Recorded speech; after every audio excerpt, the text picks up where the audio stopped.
Hey guys, hey, I'm about to start the presentation here, making sure a couple of things are going on. Today's meet and shoot is going to be a really fun one. Been looking forward to this, but I will admit I just got in from the lake and I'm kind of like whatchamacallit, kind of relaxing. Pretty much been out in the sun all day, most of the day with Danielle and Rachel. Let me go ahead and mute my music here real quick. And before we start, there's a PowerPoint presentation. Yay, how fun! Uh, but most of it isn't with the presentation. So give me a second here, guys. Let me put this on. 1 second. Oh crap! It's playing in the background. All right, turn that off. That was weird. Just heard my own voice in the background. Anyways, let's see. Desktop share, screen share, entire screen. So I am going to share pretty much my entire screen with you guys. So it's going to be kind of scary here. All right, PowerPoint. All right, guys, Trent's workflow and editing. Let me make sure this looks good on the other screen here. Should be. All right, guys. Today we're going to cover pretty much. It's a pretty cool thing. I went out and did a photo shoot with Danielle today, and I haven't really even looked at the photos too much. Of course, I looked at it on the back of the camera when I was shooting with them. But oh shoot, is it showing up on screen? I don't think it is. Oh my goodness, is it too big? 1 sec. Oh, there it is. Perfect. Sorry about that, guys. It was just I'm actually looking at my an extra screen on the right, making sure things are running. But anyways, I went out to the lake today and shot with my friend Danielle. And what I'm going to show with this presentation, and I'll cover this a little bit more as the slide goes on, is I'm going to import the photos in, show you my selection process, blah blah blah, and talk about a lot of that stuff about what I look at for photos, how I edit it, kind of the whole MO. All the way to the point of sending it out and putting it on the web. So hopefully you guys are going to get a lot of cool stuff from it. Here's a couple slides that we're going to cover here. First of all, as always, we have our hosts and sponsors, Aperture Rent. You guys have gone through and rented a bunch of stuff from Aperture Rent, and we appreciate it.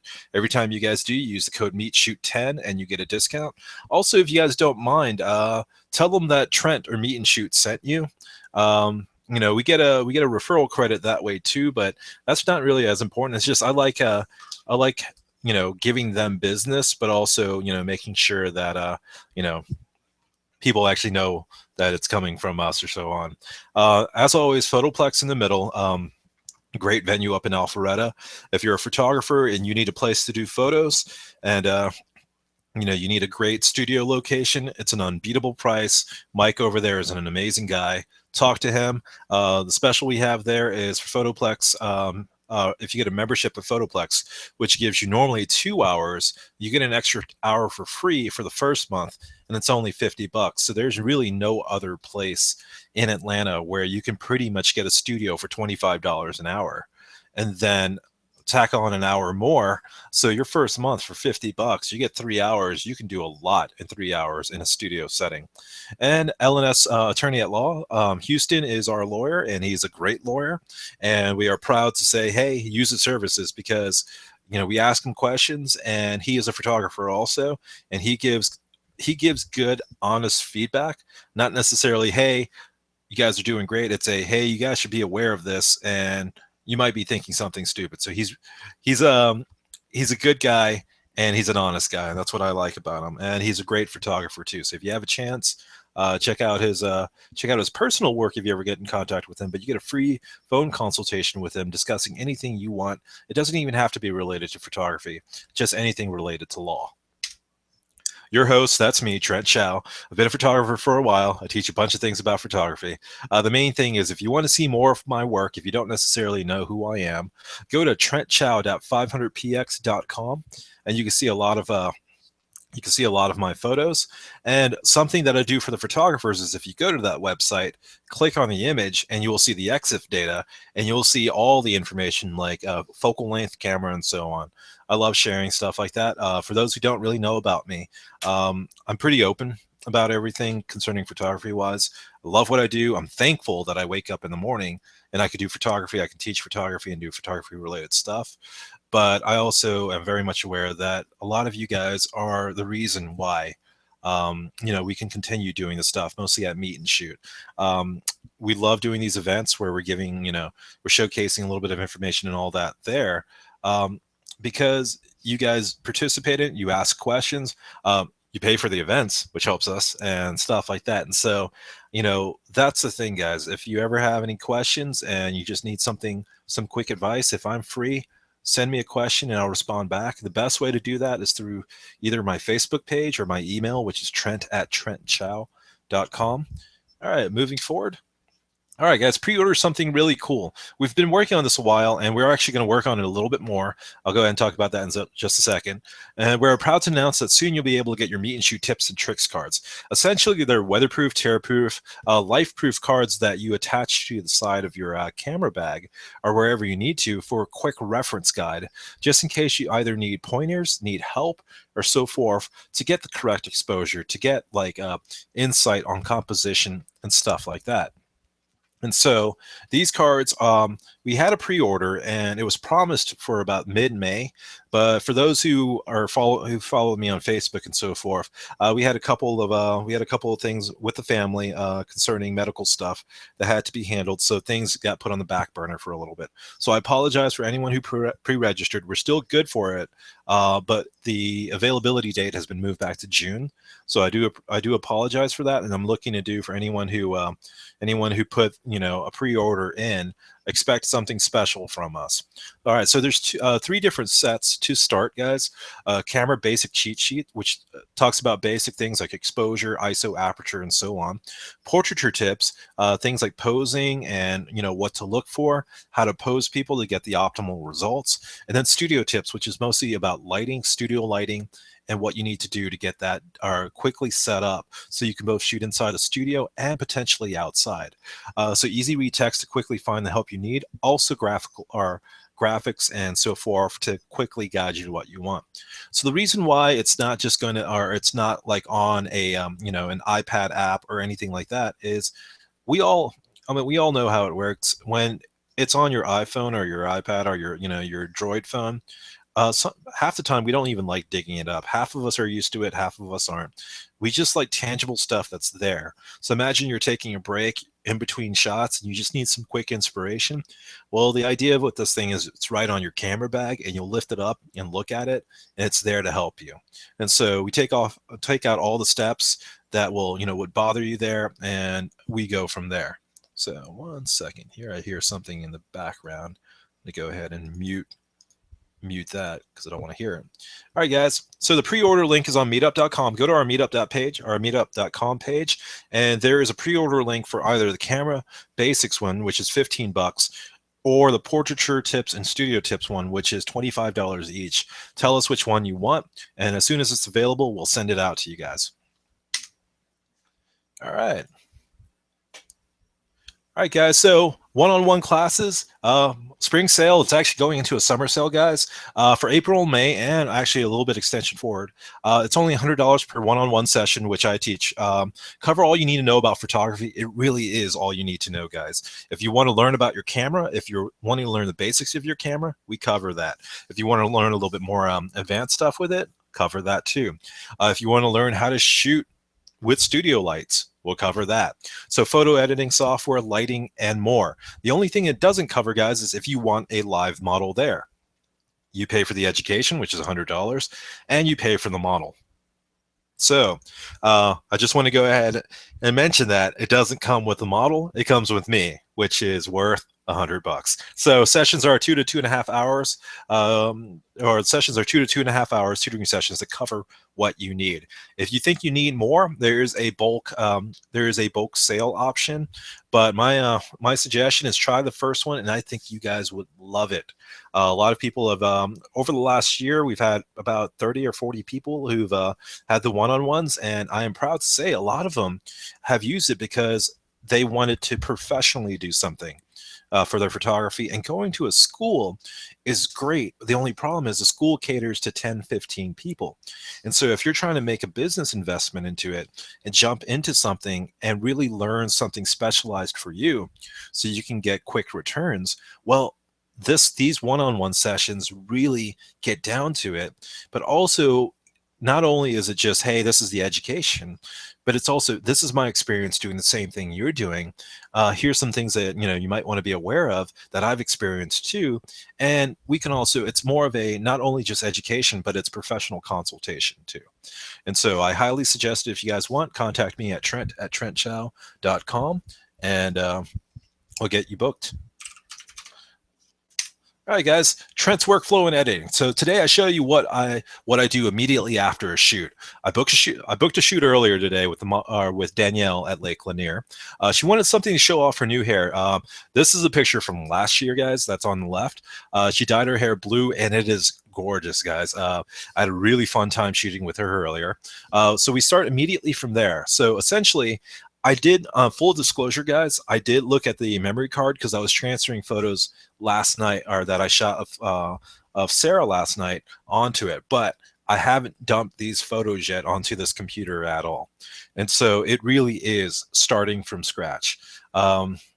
So the photos haven't been imported yet, and I'll give you a tour on my step-by-step process to get them selected, edited, processed, and uploaded to the web. While I'm doing this, feel free to send questions. The best way to do that is to go to facebook.com, look up Trent Chau, TRENTCHAU, and send me a message. On the other computer right by me right now, I have my chat up and so forth. So if you send me a question, I'll look at that and I'll answer it as soon as I can. I'm checking it, but I also want to make sure once in a while I'll check the other folder also, just in case. And so, the main thing too, guys, is hopefully I'll entertain you guys for a few hours. It shouldn't take more than about 2 hours, but there's going to be some really, really fun and neat things that you'll see. I normally would play music during my editing, but because I want other people to see this later, I believe if I played any music, there'll be copyright issues, guys, and YouTube and all that would flag it.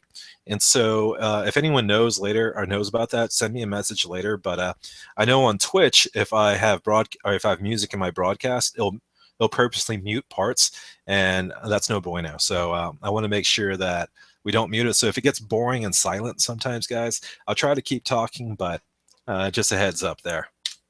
All right, so along with Danielle, I did a shoot with Sarah last night also. So there will be photos of her also. As always, the models that you see here are great models. They've done meet and shoots before and so forth. If you would like their contact info, feel free to send me a message. But if not, or if you want to just find them yourself, just go to my Facebook page and look up either Danielle or Sarah, and they're going to be within my friends list. So both subjects were shot at Lake Lanier. So the very last slide, guys, just a heads up, I don't really believe my post-processing is the de facto standard.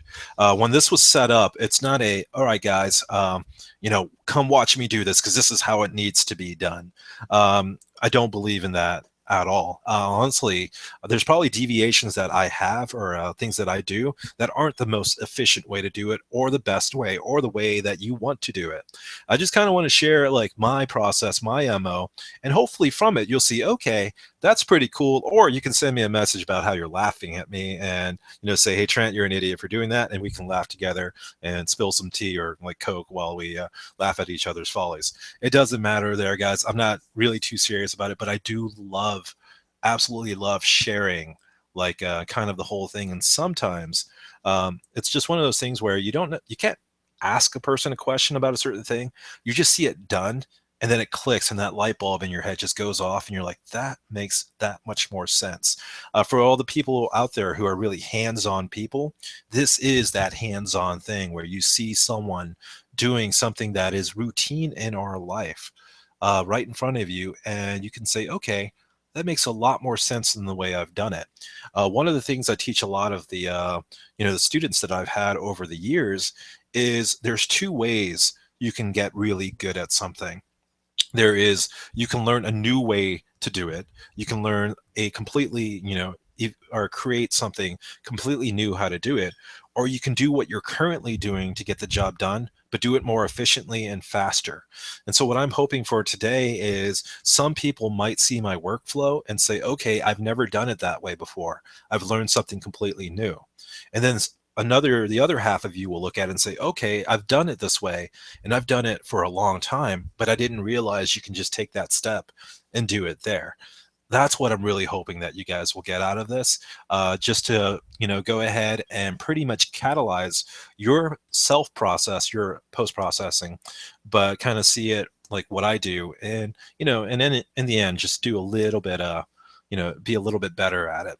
And as always, it's a two-way street. If you see something that I've done and you felt like, hey, Trent, you're doing a little bit more, more here. If there's a process that you think I really should look at, I would love if you guys send it to me, because I'll be honest, I really don't do kind of like I think it's been the last 5 years or 4 years where it's really popular, but the big keyword of frequency separation.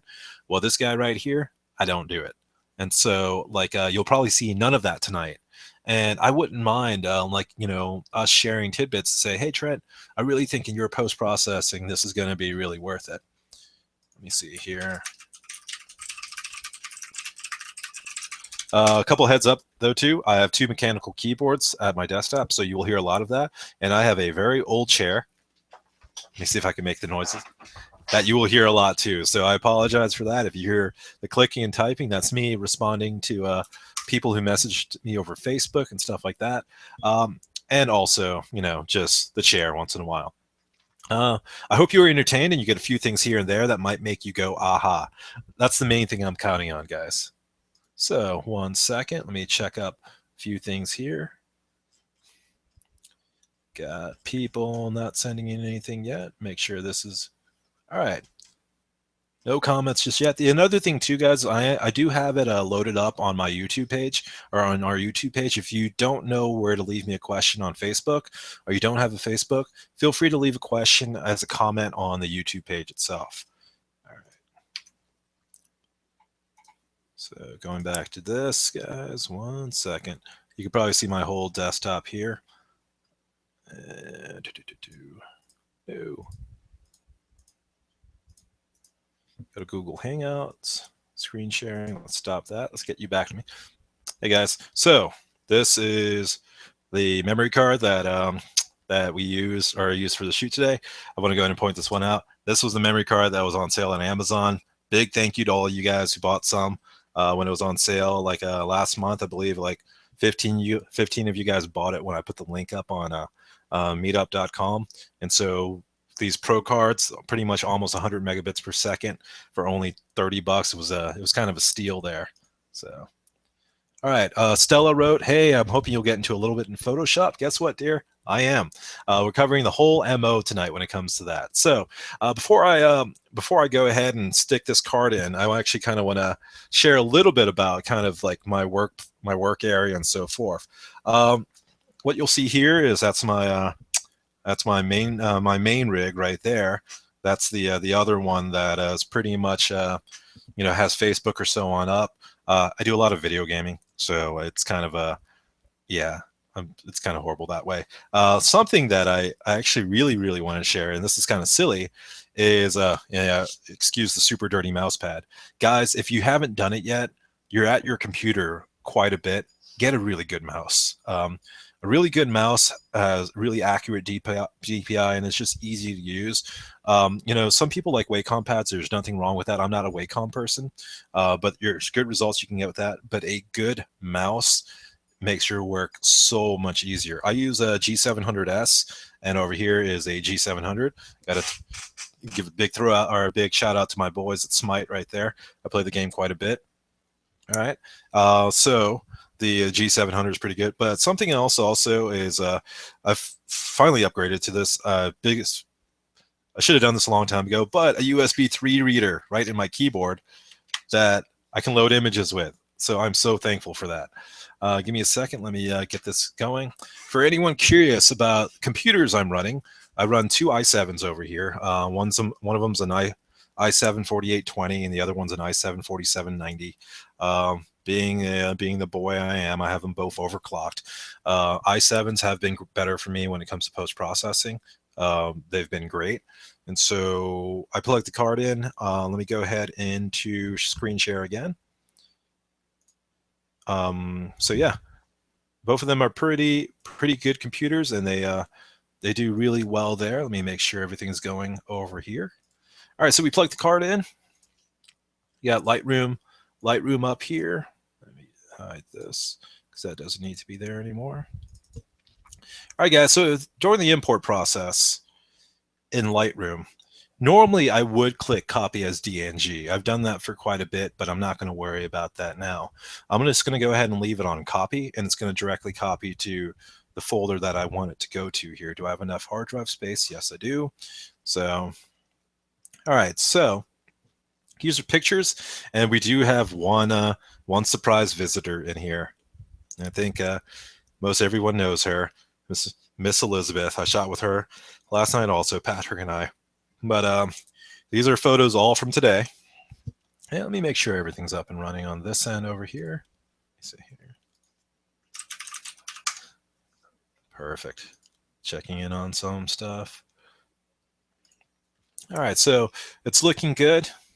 Another full disclosure too is I used two memory cards today for the shoot with Danielle because, as you guys can tell, later we did some where her top wasn't completely off. I want to be honest there, but I didn't want to risk anything that might have been flashy that showed. So out of respect to everyone's privacy and also Danielle's, and to keep this work safe, there was another card that was there. So I did put one picture up on my Facebook page that was a that was from our shoot today. All right, so when I'm importing, guys, this is a new setup that I have. This is a new catalog, so not everything's in here. But on keywords on the right, I always do things like Trent Chau, Trent at trentchau.com. Hold down the Alt sign if you're on a PC. 0169 is a copyright sign, Trent Chau Photography 2015, and then www.trentchau.com. Then HTTP. The reason why I do this is this information is embedded into the file, and so you have that one layer of security. But also in Google searches and anything like that, in keyword searches, these will show up or come up. And so on one end, if someone uses my photos and it's a it's a person that says it's theirs, but they're not aware of the EXIF data in there, then there's a chance when they're showing the files off, and more than just the photos, but we go into it, all of a sudden my info's there. In a court of law, I want Houston to correct me on this one, but I think it's a no-brainer when you're looking at your images and all of a sudden you're looking deep embedded in the files and it says it's yours. The other thing too, though, is keywording and tagging is great for the networking side of it. When it comes, I'm going to go ahead and say this is subjective and this is my opinion. Guys, if I put something on the web, I'm not afraid if it's stolen because it's on the web. I acknowledge that that's possible. The layers, things like this that I put up, is to build my network presence, to build my marketing presence. The use of a watermark isn't to my mind, isn't security as much as it's branding. The same thing with keywords here. It's branding. So some of the things that I do is things like Lake Lanier. I'll put that in because this was all shot at Lake Lanier. Summertime, Atlanta, Georgia. And so as you build these up, these show in searches, these show and so forth. As people look on the internet and Google, the Google spider bots go out, it is looking at the keywords embedded in your photos. And over time, it builds up and it says, okay, Trent does a lot of shooting in Atlanta, Georgia. Trent does a lot of shooting at Lake Lanier. So if someone's looking for Lake Lanier, sunset photos at Lake Lanier, this ups your chances of being found. So that's why I do those keywords there. But since we have multiple models, I won't necessarily say Danielle because not all of them are Danielle, but I will say glamour or, whatchamacallit, portraiture, because it is all portraiture. All right, so I'm going to go ahead and import that in and let this process go. All right, any questions or anything? I don't really see any. Looks like it's good to go here. You refresh this to see if anyone loaded up any questions on this end. I don't believe so.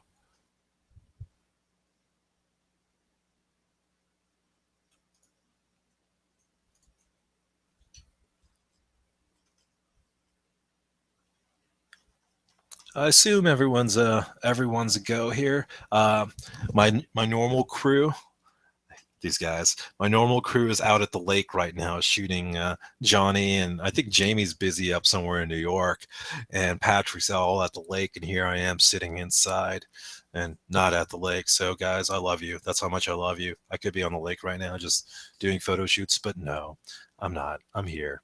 Actually, I want to be here. So give me a second here. So the pictures are coming in here. And so something I will do here, guys, as it imports in, I would highlight them and say, okay, highlight all of these and add a keyword. This is Sarah. And so now those are added in for that. And this one is highlight all of these. And this is Elizabeth. Elizabeth.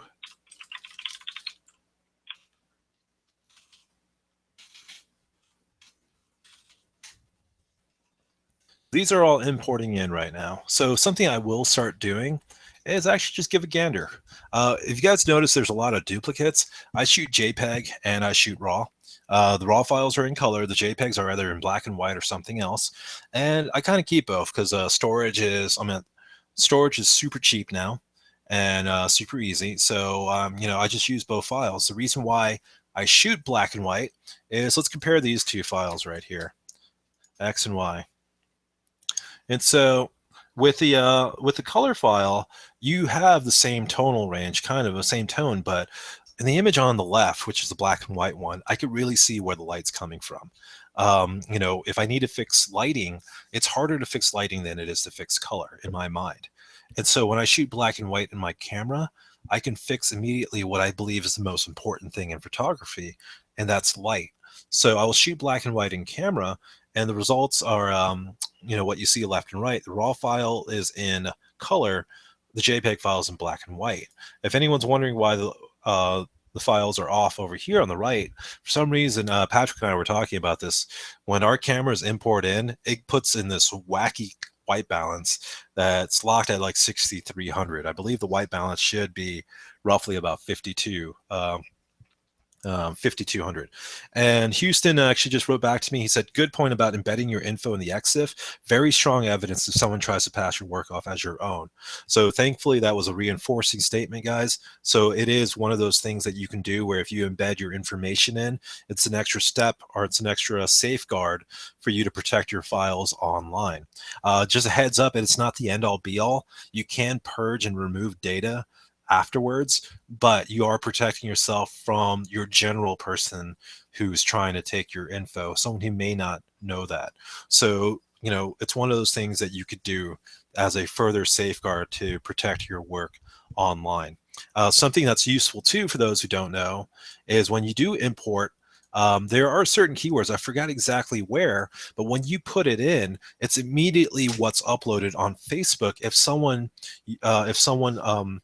uploads your photo to the Facebook. Where this is relevant is you send your photos out. You just did an engagement shoot, or you did a wedding, and you send your photos out with your keywords embedded. People. The way I feel about it, guys, is people aren't out there to dick you over. They don't want to not give you credit. It's just we get busy. Sometimes I forget even mentioning the models that I shoot when I put the photos up. Well, if you correctly embed it and you correctly put it in there, it auto-populates it for you. So all of a sudden, if someone puts your photos up, it says photographer, location, how to contact you, stuff like that. So the good thing is when you do your keywords, guys, never ever forget to put your contact info in there. I've even done my phone number, 770-361-6080. So if you want to text me at that number too, feel free to just say who you are. So that's the thing, guys. I put that information in to make sure that A, it's covered, but B, build that networking presence. All right, so the copy and the imports are still going here. Another thing while the copies are going is I look at images that may strike the eye. So, and once again, I haven't really looked at these. I took them yesterday and I took them today, and I'm kind of going to decide what I'm going to do or what I'm going to, which ones I'm going to use for the internet. Or just to post up on either Facebook or so on. So another thing too, guys, with this is, what I'm trying to do with them or with these photos is they're just general model shots. There's a lot of them, but When it comes to photos, guys, I'm very laid back with what the model gets. There are some times where I just send them all and I say, "Hey, choose which ones you want." Or sometimes I just, choose a few and I put them up and they're happy with that. But with these photos, I mean, it's kind of like these are just fun, fun photos. You could see my MO here with this. Let me go ahead and talk about this. With this, this is Danielle today. And so in the beginning, Danielle contacted me. She's like, "Hey, Trent, I need photos that show off my hair, some headshots, and also just in case an agency wanted it, because I've been contacted before, I want a full body shot." And so the first thing I do when we're shooting is I take a few test shots to see what the location's like. And so they're not necessarily the photos I'm going to use, but I also make an honest assessment on the outfit. Is the outfit flattering to the person? Is it working out? Is it going to sell kind of what what they were saying they were looking for? In this case, with Danielle's initial outfit, I don't believe it was the strongest it could be to do what she wanted. And so it was one of those quick things that I say, "Hey, sweetie, it's getting there, but let's go ahead and knock this out." The other thing too is, what I wanted to show today is there's a lot of in between shots like this that are okay. How's the ambient light falling without the light? Let me see how that looks. And so as we go on, there's a lot of a lot of headshots. I love Danielle's eyes. They show up so well. And so some of the things I'm looking for workflow wise is what strikes me, what's the initial thing from far away that just drags my eye in, and immediately I can say something like this does, because I love the way her eyes look. I love the way the flow is. I love the way everything is just color wise is going there. So one of the first things I do is, if I see something, I'll go ahead and mark it and I'll press 8, which on in Lightroom will mark it with green. So these are things I may want to look at, I may want to work on. And 1 second, guys, I'm checking up on something. All right, here, I think someone messaged me. I apologize.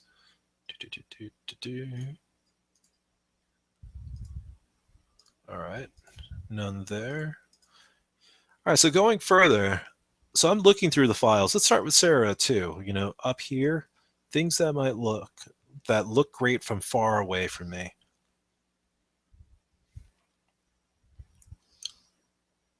All right, so things like this I'm looking at, and I'm like, I see a tree sticking out of her head, and I wish I handled it yesterday, but I also know the angle of it exactly wasn't the great thing. So guys, why I skipped a lot of this one over here comparatively to this one up here is I'm looking for balance. I love balance in a picture. It's just something I want. And her arm being out shows more balance to me than her arms not being out on the other ones. So I'm going to peg this one as maybe one of the ones I like. Okay. And so, and with Sarah last night, I absolutely love her facial structure. So I was looking forward to editing a few of those of her in here. So I love this one. In a way, she reminds me of what is it, Joe from Facts of Life. I remember when I was like 6 or 7 years old, and for some reason Joe was my favorite one. And in a way, her face reminds me of her. Let me see here. All right, am I going to edit Elizabeth? I'll edit one of them. Elizabeth, here you go, hon.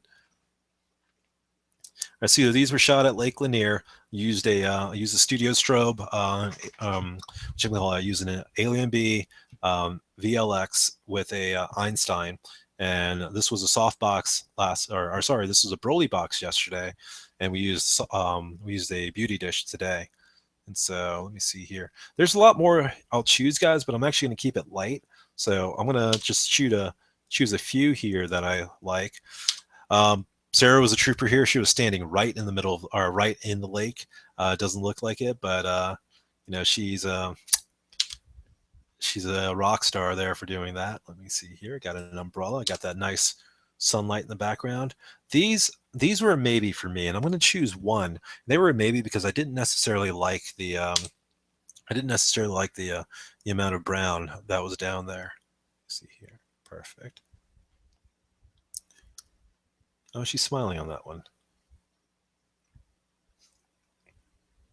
Let me see if I can find which one of these on here, because looks like she's trying to get her balance. I love that one right there. All right, so these are, remember, I'm setting all these labels to green. So The reason why I'm doing green is they'll be a lot easier to find a little bit later. So, perfect. I'll choose this one for now, which is a JPEG because it's in black and white. Oh, 1 second. Oh my goodness, my friend Thomas is watching me on the internet. I'm nervous now, buddy. So nervous. All right, so moving forward, we chose some for Sarah. And then now we're going to go ahead and choose a few more for Danielle. Let's see. Oh, she wanted me to edit this one. Yes. So I'm going to go ahead and say, we'll choose that one. Let's see here. So she wanted a headshot. That's one of the things that she wanted. So I'll go ahead and see and look at a few of the shots to see if there's a strong headshot one that I want. And I know those came a little bit later as we were trying to figure out what we wanted to do. See here, I do, once again, I love her facial structure. I love her eyes here. So I'm going to choose this one. And is that a JPEG or is that a RAW? It doesn't matter. That one. And you can see here where I changed my white balance to lock it down onto flash, where beforehand it was a cooler white balance. Let me choose this one right here. All right, so that one looks great. This is a teaser one that I showed out earlier. So yep, choose this one. All right, so let's skip a few to, let me see here. These, she wanted to go to more of a fitness route. So we found a cool little thing for her to stand on. Yep, so we'll choose that. Something I'll go ahead and give a heads up on, guys, is there is no processing on these images just yet. And so these are just straight out of the camera. You see, is that Danielle? She didn't want to show her butt, so Rachel was behind her. I want to share that on the internet. There you go. Poor little thing. All right, so now we wanted more of a fitness one, a fitness type look here. So she covered herself in coconut oil, and we sat her outside. The idea that I wanted to do at first was just to go ahead and darken the background, but it didn't peg me as something that I enjoyed as much as bringing a little bit of the background in, and the getting the stone and so forth in there. So this one could work once I process it. That one's actually the JPEG. Let me get the raw file here. So guys, something I can do is if I just want to look at the raw files in Lightroom, something that's really neat is if I go to attributes, or sorry, metadata, and I say file type, and I choose raw, it's only going to show me the raw files. So that's super useful there. The wacky part though is for some reason I have more JPEGs up here than, because there's DNG files. Looks like that's probably part of the, part of it was converted yesterday. So let me choose raw and DNG. There you go. All right, so as I look through this, give me a second. I'm waiting to see if anyone's sending me questions. You guys aren't. This is your chance. Cover something workflow-wise. Stella did mention Photoshop, which we are covering. Let me see here. Perfect. All right, so as I go through it, guys, I'm looking for other shots that stand out. And once again, there is a lot that I see that I would love to work on in a little bit, but I'm not choosing all of them. See how this one looks. So that one looks pretty cool. Put that to 8. And we're not going to edit all of these, but I'm just kind of showing you the MO on it. So this looks good. I think I got one. Yep, so that's a cool one right there. Let's get that.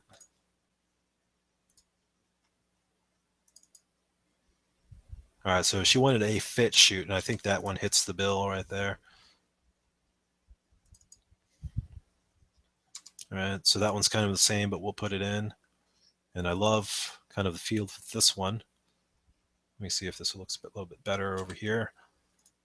All right, so I'm going to go ahead and share something a little bit silly. I've been told before that people were surprised that a photographer is willing to show all their photos. I've always been that way. I'm actually, I don't try to necessarily always shoot to get it right, but I do, I have personally no fear about showing all my photos. And so if you guys see anything that's wrong, guys, that's great, because honestly, no, not all photos are used, but I really wanted to show kind of like how the whole thought process is going. So you can see pose processes and so on, how it evolved, where Danielle was sitting down, But this is where something her and I have talked about. Danielle's build type is more of a gymnast type, and so she has broader shoulders. So shooting directly at her will, a camera will make you broader than you actually are. And so the whole natural process is I wanted her sitting down. I wanted her to be a little bit more natural, but then we turned her a little bit, and as that evolved and goes on, um, it's a sitting pose that goes more into a laying back pose. Here's a few candid shots of Rachel, who was helping us that day. So now Danielle is more leaning back here and stuff like that. And so those are just natural progressions as we went on. This was let me see if this shot shows up. Nope, it doesn't show. There's a shot where I showed kind of the whole setup. And so we did that there. All right, so after we had a few of her on the rocks here, we went up and right down. Here's a picture up this way. I'm wiggling my mouse over here. There was a little path that led to that little area that we were at. And so we had Danielle go over there. And so here's a few, here's a shot here. No, I don't want to export it.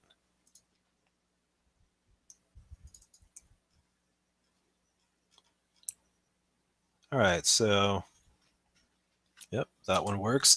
For my Street Fighter fans out there, yes, I wanted her hair to look like Crimson Viper, and it did. I love that blue in her hair. It looks amazing. She's been excited about getting that too. So here's another one. So kind of your basic fitness shoot. All right, and there's another one. And so the next thing that Danielle wanted was she had a kimono type thing, a looser one where she wanted to wear, this white bottom and white top with it. And so she told me about that. I thought it was going to look great, with her hair color, but I wanted more of a sort of a relaxed look for it. So we went actually to another part of the lake, and we got that going. So I'm going to choose a few there. I love her hair color. I love her eyes. She has these beautiful hazel eyes, the same thing that Elizabeth has, though Elizabeth has two tones of it. Let me see here. Yep, that looks great there. Let's see. I think this one works a little bit. I love the shadows on that one. The lighting's directly from her side. With these shots here, she's standing right in the lake, and Rachel's holding the flash just a little bit away from her. Something that some of you guys would appreciate is these were shot at really low apertures in ISO 50, 3.5. Some of these shots are shot at 2.0, stuff like that. So choosing green, same thing as I go through these. Is this a decent one? I think I kind of like this one more because of how her shoulder is looking. Okay, so the thing is, I like more subtle over like really fully exposed, because I think the white is a little bit really bright on her, just showing off. So I actually liked it when it's showing less, because here's a picture with it fully open. And it doesn't appeal to me as much, though it might be something that she likes. So of course I don't delete it, but just personal opinion there. Shots like this, I love. Absolutely love stuff like that. So let me see if I can. And from here, she had her top open, but the white top up here was taking a lot of space. So I make these calls, guys, and there's a reason why. White is the brightest thing in the scene, and it's also the thing that our eyes go to. And so seeing that how the kimono was working, or how the robe was working, whatever you may want to call it, if you look at this image immediately, you're staring at her chest and you're staring at her underwear because it's pure white. And that wasn't necessarily what I wanted in the image. And so we actually had Danielle went ahead and tied her top together and went ahead and removed the top, and it worked really well for the images, because now instead of this garish white object over here, we muted down the tones a little bit. I mean, you still have some over here, but now the focus is on her face and her gorgeous eyes. Those are the predominant amount of white, framing elements there. And so that is an on-site choice that I made, saying, hey, I don't like the way this looks in comparison to how it could be. Let's try this out. And so I think in these set of images, when you see them, you'll notice that your eyes aren't immediately going. Let me go ahead and show you.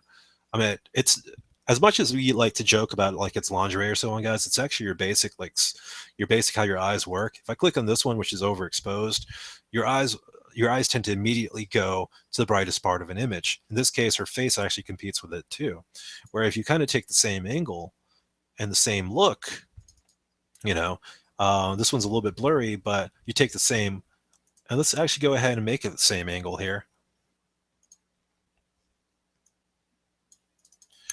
Instead of immediately going to her chest area because that's where the outfit was, now we're going to her face because that's that's where it is brighter in the scene right now, except for her underwear, which isn't necessarily that bright.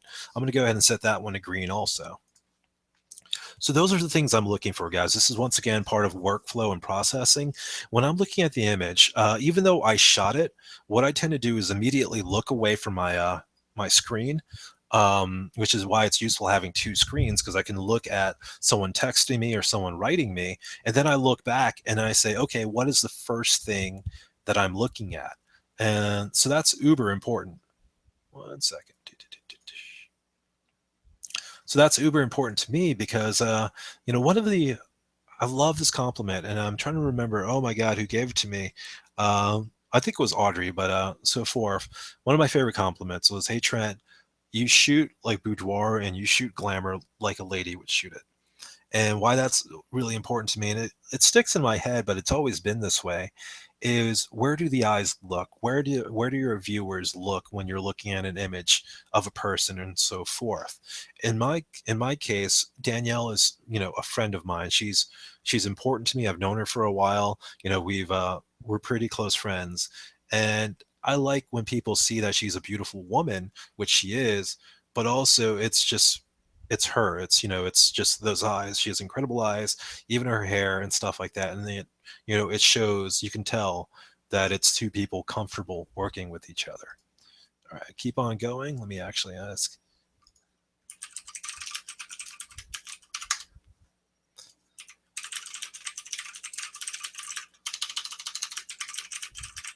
All right, so moving forward, looking at a few other things. So we have, I always do the looking away from camera shot, kind of like a Korean drama cover. So we always have that. I think this one was selected earlier. If not, I'll choose that one, but it's kind of the same.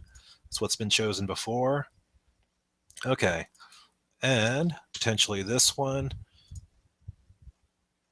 And so there's a lot, guys, that I loved. I think this one. I want a great headshot of her, which I believe this one covered that one well. Let me see if there's one more. If this is more environmental, I think we chose that one already. I think one of these. There you go. I like the tilt and kind of the innocence that comes out of that. All right, guys. So I selected a bunch of them, and they're flagged green. Actually, I kind of like this one too. The reason why we flag them green now is if I don't want to be bothered about which ones to work with, I can always find the green ones, which I'll look around. Actually, I'll add one more here. Here, I can always look at the green or look for the green ones, or I can go to attribute on top and click green, and it's only going to show me the green ones. So those are all the ones I chose that I want to edit. All right, so I can even go file type and not even choose one anymore. So I'll just do date. That's fine. Go back to none. Actually, none will show all of them. So attributes, choose green. Now it chooses the green ones. Now I go into the editing process, guys. All right, so I'm looking at images and which ones do I want to edit? So let me go ahead and start with this one. All right, so I love this one. I love how it's kind of off angle, but the idea behind this one is she wanted something a little bit more more performance based. So something I'll go ahead and do here is these are general concepts that I apply. I love texture. Contrast doesn't just necessarily mean tone, like brightest to darkest of the scene, but it also means contrast in textures. Those are things that leads viewers in and takes them away. Something I do love is Danielle is, she's fit, she does gymnastics, but she's also very feminine, and she'll admit that. And so one of the key things, and sort of having that feminine look is softer skin tones. And so going under develop in Lightroom, I click the brush here, the adjustment brush, and then I go to soften skin, and then I apply a little bit of skin softening to her.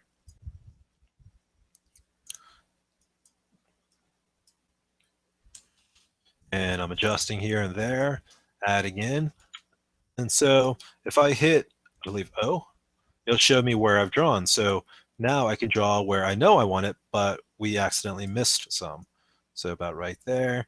And if anyone has ever done film editing back in the old day in the Lightroom, that's how editing in the darkroom, that's how editing in Lightroom is. It's not precision, it's just feathered results. So, all right. And so now I'm going to press O again. And the cool thing about this, guys, is I don't have to go ahead and do a full zero or negative clarity soften skin. I'll go ahead and drag it down a little bit, and the effects won't be as extreme as it is if you take it up to 11 there by putting it negative 100. Let me take a drink real quick here. All right. So something I always mention on my other Lightroom videos, but I'll go ahead and say now again too, is once you do one edit, do the opposite. And what I mean by that is if we softened her skin tone, you can go ahead and play with your viewer's eyes, or how your viewer looks at an image, by now sharpening something else. In this case, the texture of the rock really, really complements her skin tones in the sense of contrast. If I go ahead and click new here, and then I do clarity, I can up the clarity a little bit and then sharpen the rocks around her. And by sharpening the rocks around her, it really gives sort of a nice texture contrast to the whole scene. And give me a second. Okay, and so here I have, and if I press O, I see where I've drawn, which is completely around her. That works. So now we have the rocks a little bit stronger. Okay, guys, here's one of the main things. This is kind of the smoke and mirrors that I do. And what I wanted to really show you guys is I don't do a lot of like precision editing, but I do editing where I try to manipulate my viewer's eyes. Danielle's bright, and she looks really bright on this right hand side, but we do have a competitive element on this rock on the brightness. So that's where also the light's coming from. And so what I'll do is I'll click new, and then I'll do burn and contrast, and I will go ahead and burn those rocks in. And it might seem like a lot, and it is, but I never stop doing it and say I'm going to quickly adjust it, because I can always adjust it after the fact. And so there you go. Now I drop it a little bit more. All right, so that's done there. And so that's good. And something I'm a huge black and white fan. So sometimes what I'll do is I'll see how it looks black and white, which I love the way it looks in black and white there too. So, all right, so now we have that going, and we got that. So now I'm going to zoom in and get on Danielle herself, and I'll click new, give a little bit of pop in her eyes using Iris Enhance, which is built into Lightroom. Okay, and then I have burn. And this is what I called eyeliner. So I'm going to do save current preset as new preset. And I'm going to call it eyeliner. And it is exactly that. It is eyeliner for her eyes. And I'll draw that in. And this is where having a high precision mouse, essentially, if you're a gamer, your gaming gear makes some of the best photo editing gear you can have. You guys may notice that I pretty much made her look like Bert from Sesame Street. If I did this, which I'm not going to, there you go.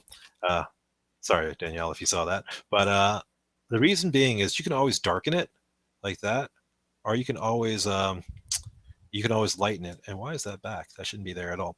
There you go. So what we're going to do is darken it a little bit more. And that eyeliner is that contrasting element of brightening her eyes. So, when we go to fill, we click close. There you go. Her eyes are sharper and a little darker. Checking up on anyone. No messages yet. All right. Perfect.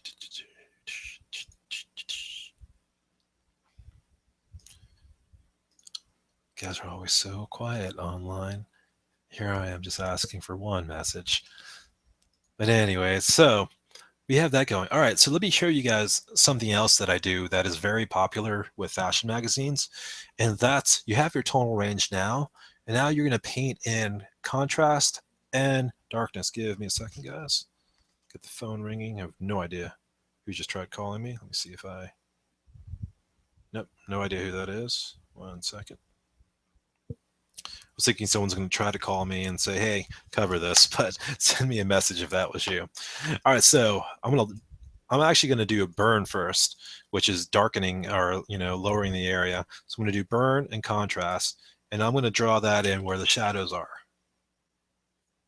Seems extreme, but that's fine. So I'm going to go ahead and do that.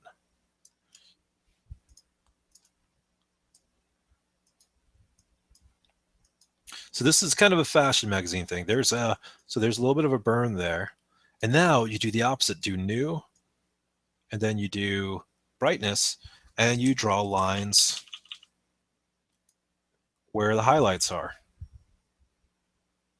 So that's a little bit too much, but and that's how you add contrast and so forth into a scene. That's how they do it in fashion magazines. And so maybe that's a little bit too much. There you go. But even in the background, I'll do some. Let me see.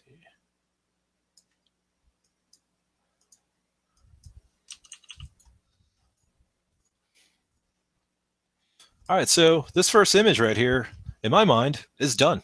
So I'm just going to go ahead and I have it preset up. I'm going to right click right here, go to export, TCP 2560.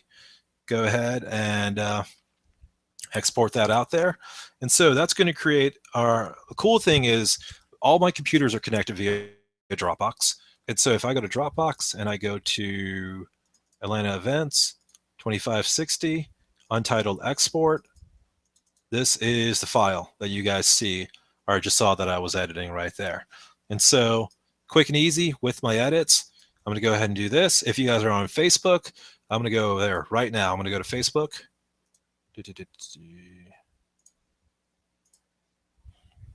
Facebook.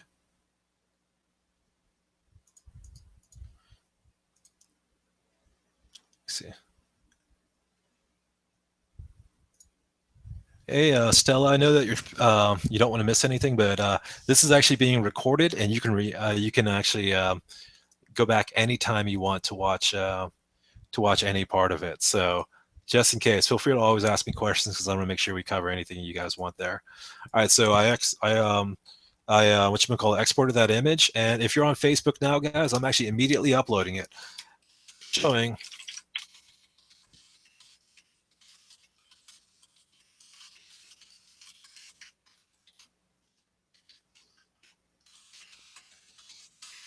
Bam! Real time.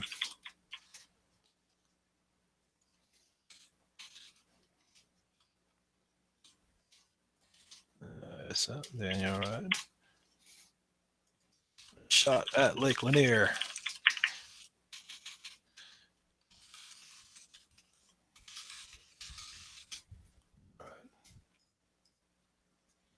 Online stream going on right now. So if you're on Facebook, it should be up right now. So there's one up going there. All right, so Stella said, "Hey, can you show me a little bit in Photoshop, editing in Photoshop?" So the answer is yes. I'm going to cheat. Danielle, you're gonna be mad at me cheating here, but I'm going to cheat. Okay, so Danielle, I'm going to go ahead and say, guys, has a butt. In this pose right here, because I had her going this way, her butt is being a butt and not being there. And it goes, so that's her butt right there normally. So I'm going to choose this image right here. I love the look. I'm going to use a radial brush to go ahead and sort of darken around her right here. Get a little bit of highlights. Actually, is it? Or brighten around her. I'm going to darken the scene a little bit. I'm going to put this on flash white balance, which is going to be realistic here. All right, so I get that going, but now I'm going to click edit in Photoshop. All right, so first warning, open anyways.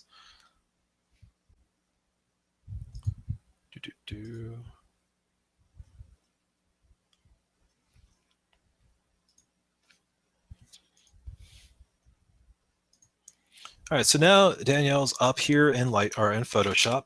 So some of the things I do, and this is going to be where I'm honest here, guys. Certain poses look great, but when I pose someone, I want them to get about 90% there. And sometimes folds are going to show up, which is part of the process of dealing with it. In this case, folds are going to show up no matter what your size is. So I'm going to go ahead and minimize them. Something I do is I don't necessarily like taking something away completely because it might make it look unrealistic. So in this case, I'll show it to you. That's how it looks like removed. And so what I'll do is I'll highlight it, I'll remove it, but then I will edit, fade, and fade it to 65% or fade it to 45.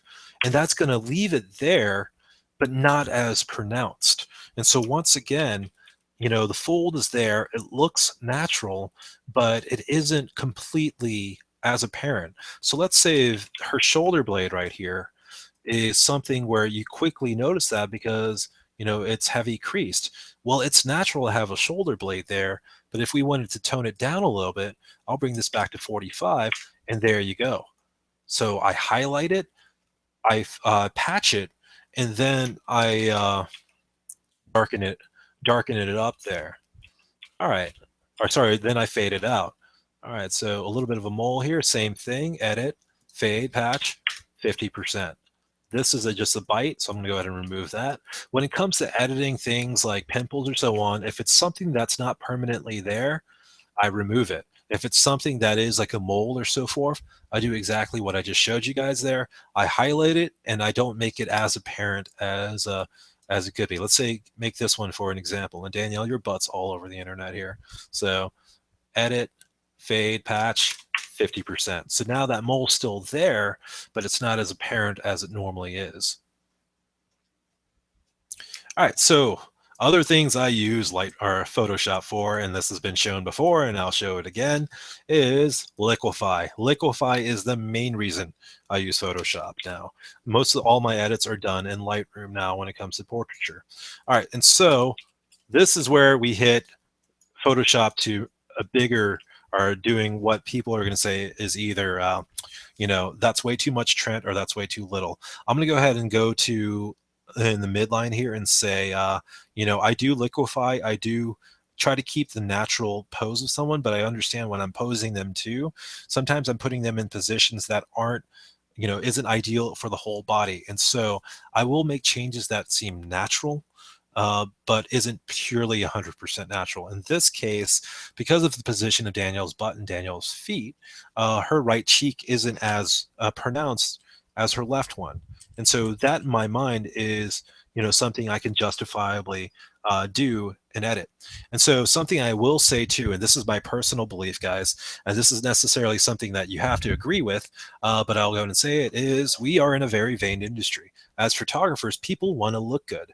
And so I don't want to make them look like a Barbie doll, but doing micro adjustments where you're pulling this thing here out, you're pulling this thing in there, I don't mind doing that. And so I try to make it so when you look at the image, you can't immediately say, okay, that's Photoshop, but I do want it to say, I want people to feel good about themselves because, people aren't taking photos just to look 100% supernatural. And if they are, I can still do that. Sometimes people just want to feel, or they want to look good.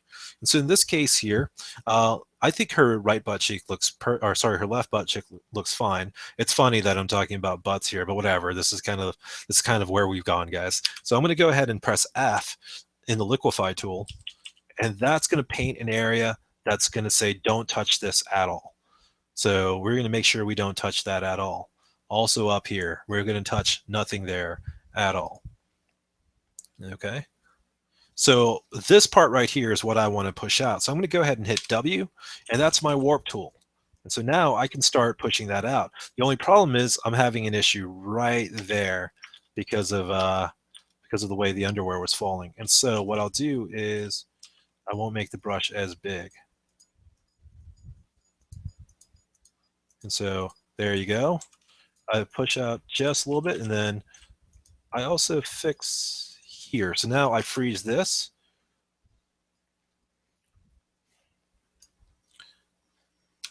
And I warp this back. The cool part, guys, is you guys may have noticed, oh my God, there's a lot of bend on this one. But a lot of times, with these elements, if you make it look like not a bend, but just kind of like how the tree was going, that's a recovery there. So I push that back in, and it doesn't seem as unnatural. And so if I go out and zoom out, there you go. All right. So there you go. Added a butt, her right butt back in there. Her right butt back in. She is totally going to just kick the crap out of me next time she sees me. But anyways, this is a risk I take for you guys too. So another liquefy one, guys. Everyone has this, but I make sure it's done. Just because of the way the pose is, stomach's prop forward when you're, putting your butt back. And so I'll go ahead and get that also under liquefy. I froze that once again with, with F, and then I tuck in, but I like to keep it a little bit more natural. There you go. And then something I'll go ahead and do is adjust this. So, this is kind of how the natural rise of the, the pants would have been. Okay, perfect. There you go. And, a little bit butt there. Voila. All right, so there you go. That's a quick change that I would do, which is more of the Photoshop level of editing for me. Go ahead and click yes, save that. All right, so this is, let me see here, that is, let me make sure here. Let me do a side by side before. Nope. No, I'm trying to remember what it was. I don't remember what it was, but here's the before, here's the after. Micro adjustments, guys, but that's Photoshop there. Let me see here. Something I'll go ahead and also do quickly here is I'll do clarity in this case because I do want some of that edge back in. And floor, get up here, get that going. All right, right click, export, TCP. All right, so that one's untitled export. That one's a go, has my watermark on it. So another one that I quickly put out on the internet. Example number 2. Have a quick edit in Lightroom. This time paired with Photoshop. I gave Danielle, but she actually truly has. But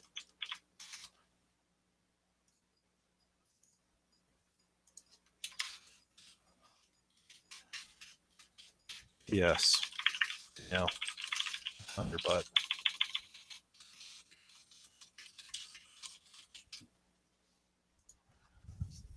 All right, so that one's up. And guys, I have a good friendly relationship with her. Don't ever do that, ever, with a model. Never, ever. I probably will get killed later for it, but it's entertainment value.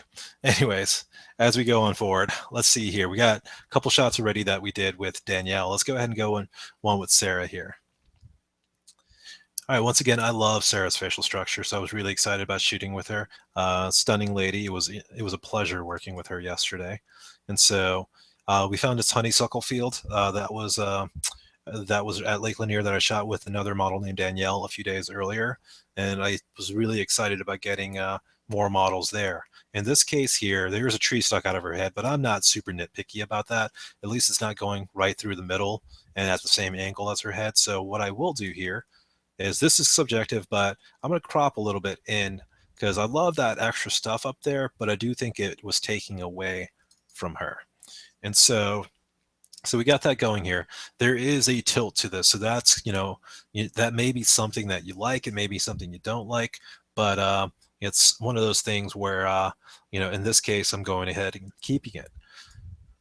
Using softened skin again. I actually, guys, I do softened skin in Lightroom. It's not the best thing in the world compared to other softening programs, but let me go ahead and talk a little bit about why. Um, I really limit the amount of software that I use when it comes to editing because I'm lazy, for one thing, and two, I found dependency on one program in the past. Was like, oh, I'm going to use the skin softening algorithm. Well, I overdid it and I got used to it. And, you know, in the end of it all, like 4 years later, I found out it wasn't to my taste anymore. Plus, they never updated it. Um, the And so I like to go ahead and just use the tools that I have available to me. And I made the commitment over 5 years ago to stick with Lightroom and to stick with Photoshop. Photoshop I've been using for now, it's 2000. I've been using Photoshop now for 19 years, 20 years, and Lightroom as soon as version 2 came out. And so it's just one of those things where I was keeping consistent. And so actually do like the skin softening algorithm that they have in Lightroom. So if you go to your adjustment brush and you go to soften skin, it's there. 1 second. All right, will do. Before I continue, guys, I want to make sure um, no one has put any questions up on any of the things because I want to make sure we're covering it all. All right. Hey, someone gave me a thumbs up on YouTube. Thank you, buddy. Thumbs ups are always appreciated. I know we've done this for a while, the streaming thing, guys, but it's still very, very in its infant phase, and I love doing this. Any feedback is great, but also, just because it pulls at the heartstrings, any compliments, feel free to send some because absolutely love doing these streaming events, but we want to make sure you guys are getting something out of it. Something we absolutely love about it is it's really, really, really casual. Just want to make sure that everyone's learning, everyone's having fun, they're getting something out of it, and any feedback is appreciated, and also any compliments. All right, checking up to see if anyone else has left any request. Looks like no one's left request on that page, and then on Facebook itself, nothing. All right. Daniel Wright. Hey, now I have a booty. Yes, you do. All right. So perfect. All right. So one of the things too is I went ahead and did skin softening, but I'll also go ahead and do iris enhance. But instead of just the iris, it also works extremely well on hair, and I love that pop it has off there going. So, and sometimes, occasionally, I'll try it on outfits and stuff like that to see if it's something that I want to work. All right, so that's good there, and then I like that. I am gonna change the rotation out a little bit here so it's not as extreme. All right, so that's good there. So we're gonna continue with that. All right, so I'm gonna zoom in, and I'm gonna do iris enhance again, and I'm gonna get Sarah's eyes. I love eyes that pop. It's just one of those things. And as I zoom in, some things I'll notice. I'll do spot removal. It might be ant bites or so on. I'll go ahead and take those off. Shoot my nope, clone heel feather size. Oh, that's good. All right, so that removes small little red spots. All right, so this isn't done yet, guys. Even though I like a lot of it, what I'm going to go ahead and do is hit edit in Photoshop.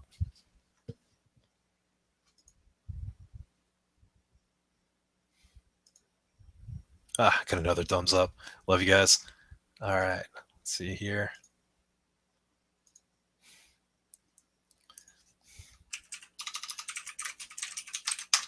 All right, so now reason why I'm in Photoshop, guys, this is silly, but it's also balance. I love balance. So when I look at this image, I see balance with the right hand, but I also want balance down here. It's a small micro thing I'm going to do, but back again, liquefy. And I don't do this all the time, but I just wanted to make more of an example of kind of the steps that I take. That's way too much, but I do stuff like this because it balances the composition out. And that's shoulders down just a little bit because that's how it Nice. Buddy Thomas gave me a thumbs up selfie where he looks like he has this. My God, your mouth looks like what's his face from? Oh my goodness, the guy that says it's a trap, Akbar.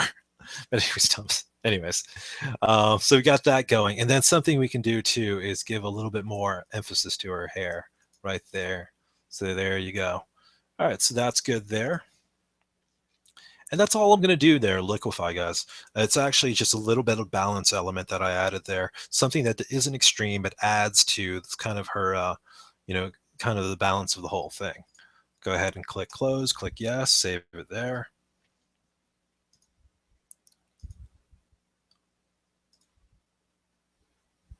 All right, so that's a go there. And something I'll also do is, since we have our studio light to the left, and it's actually creating a lot of light coming from the left, I balance for that.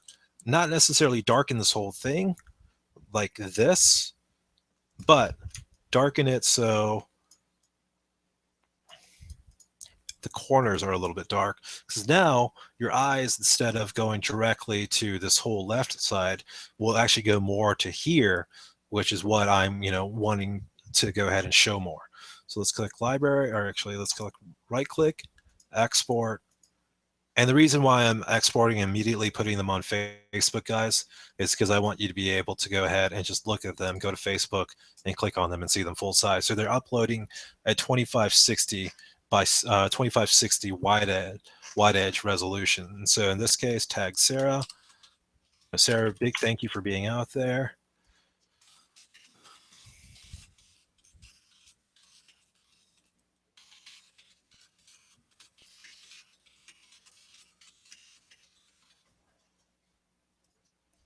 All right, so moving forward,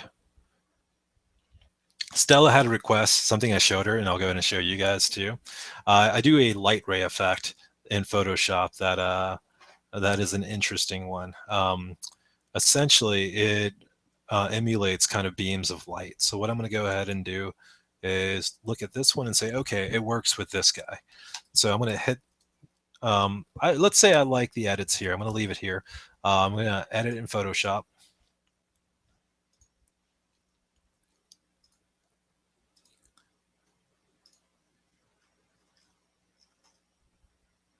Okay, 1 second. Since loaded, checking up on everyone here. Hey guys, actually it looks like I want to see like the streaming info, what I'm supposed to cover, what I'm personally looking for, stuff like that. So actually, we'll probably go till 9, guys, but I'm going to go ahead and in depth into certain other photos too, to make sure to give you that extra pop. So we're up on this one. We're in Photoshop, guys. All right, so this light ray effect, I don't do it with every image, but I used to do it once in a while with images. I duplicate the layer right here, and then I do filter, blur, radial blur. I zoom it all the way up, then I do zoom, or I make the amount all the way up. All right, and so from here, guys, I take a guesstimate of where the sun's going to be, or where I want the light rays to be. I want it to be roughly around here.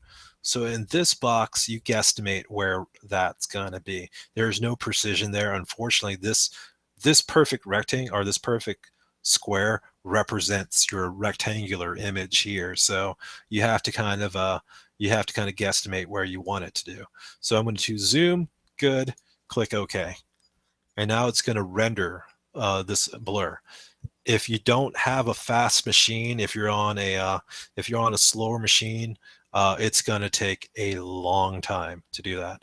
All right, so you guys see this little blur effect. The reason why I want that now is if I go on this side and I click screen, if I go to this portion, I select what type of blending mode I want, and I choose screen, there you go. Those are your light rays right there. It's really cool. I mean, that's how it's done. And so now I click mask and I draw it in. Where do I want the light rays to show? So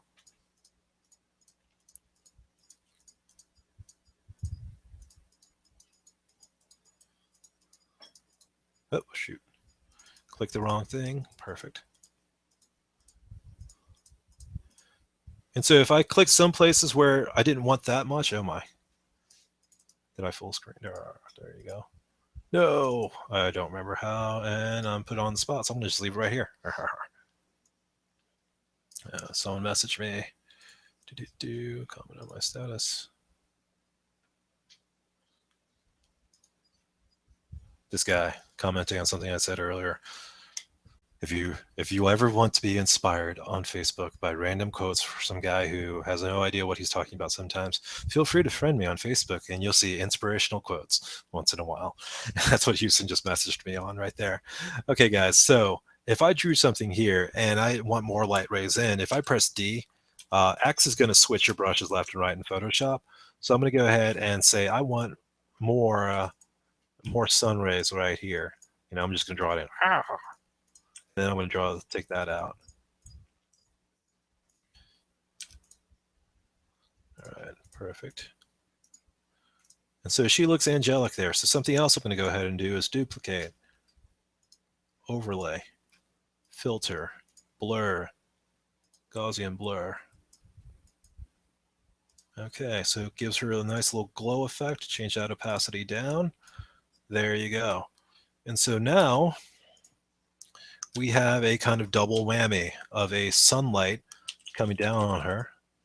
Oh, shoot, I did it on the wrong one. So that layer right there. Perfect. And wham. So there you go, guys. It's a combination. If I have it without, this is how it originally looks. This is with a slight glow layer, very, very slight. So we'll make it right here. And this is with the sunlight layer. If there's too much sun on the left, which I think it might be over here, let's go ahead and tone that down. Perfect. And so this is without the sunblast layer, which is, it's questionable if you want it in or not. Let's say you don't want it in all the way down here. Well, just take it away. There you go. Perfect. So that's with it and that's without. Save that. Go ahead and click yes.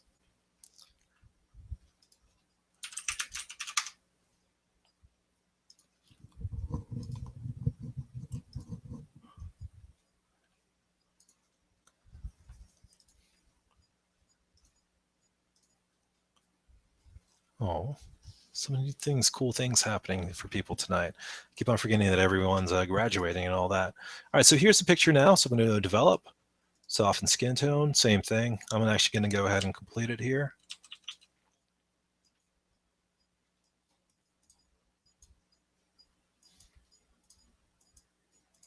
Okay, click new, exposure up, contrast up.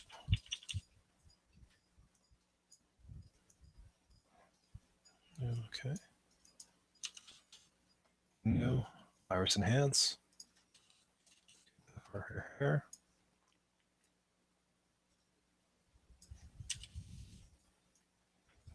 That's something I want. Nope. Remove that. Perfect. There you go. And then her face is a little bit bright because of that last edit we did. So I'm going to try to recover that. Okay, perfect. All right, so library, right click, export. There you go. Those are the quick, easy edits. So is it that quick, guys, when I edit? Yes, it is.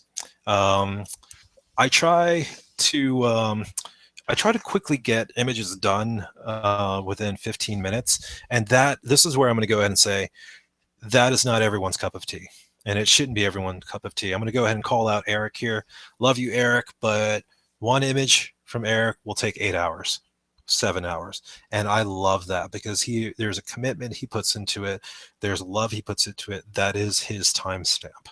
My timestamp seemingly is laziness. And yeah, I don't want to work on this image for more than 15 minutes. And so my edits tend to be very, very simple. And I guess what people say, like the big thing right now, is shooting it in camera. I guess that's what I aim for. I try to shoot it right in camera, where the edits that I would put in are, they're supplementing something. They're also altering the image, but they're not necessarily correcting the image, which I will go in and say, no, someone like Eric isn't correcting the image. He just has a vision beyond what he sees. So if he shoots it on gray or if he shoots it on black, it doesn't necessarily mean the image, the final result is a person on black. So there's a lot of superimposing stuff like that, which I normally don't cover as much. Let me see here. 1 second. Someone has Yep. So I have ladies telling other ladies that they're freaking gorgeous because they have a butt. So that's the Facebook discussion over there. So if you Photoshop butts in, you can get compliments from other ladies about how pretty you are. Just remember that. But anyway, so as we go forward, I'm going to go ahead and choose another one with Danielle. Let me see here. Which one do I want? Let's do this one. Let's do this, actually, this one, or let's do this one right here. I like this one. But before we do that, told you guys, just go. All right, so now we're going to do add photo, latest one. Stella wanted to collective soul Danielle but haven't let the light shine down.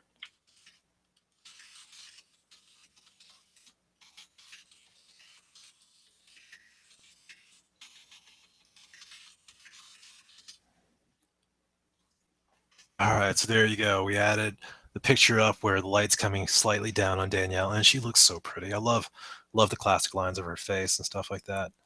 So, all right, let me go back to Lightroom. Okay, so we have this guy right here. This guy. We have this picture. Let's go ahead and fix it real quick. Oh, let me see if I could show something shocking to people. I always do this with every time I show Lightroom. All right, guys, if you want to know one thing I love about Lightroom, I'm going to go ahead and do this to this image real quick, and then I'm going to get away from it real quick and then go back. Imagine this is your photo you took. Thomas, I hope you're still watching this. This is me calling you out right here, right now, buddy. Call you out. All right, Thomas, his foot is like 4 inches shorter on the right hand side. So when he takes a picture, it's always, was it Thomas? No, it was someone else. No, it was Brian. I'm calling out the wrong person. I feel so bad. But Thomas, I'll pretend Thomas has this issue too. So Brian, who's now Thomas, will actually be off kiltered at an angle when he shoots. And so this isn't the permanent fix, but if you're ever wondering, like if you shoot a lot of landscapes, this is a quick way to fix it. You click here and then you do straighten tool. A line is point A to point B. So you define point A, you hold it down, you define point B, bam, there you go. Lightroom straightens it out completely for you. That's how easy it works. And so once again, if you have the worst horizon line ever right here, you go to crop, you go to the straighten tool right here, define point A, define point B within the image. There you go. You get a straight line. I always love showing that off because it's just one of those things that Lightroom has. That's amazing. All right, so we're going to go back to this one right here. All right, so working on this one, guys. The white element down here does take away from the eye a little bit, in my opinion, but I do like having it slightly there. But in this case, I'm going to say, hey, let's make this your traditional 8x10 image. Okay, so there's your 8x10. Okay, so I'm going to go ahead and do soften skin.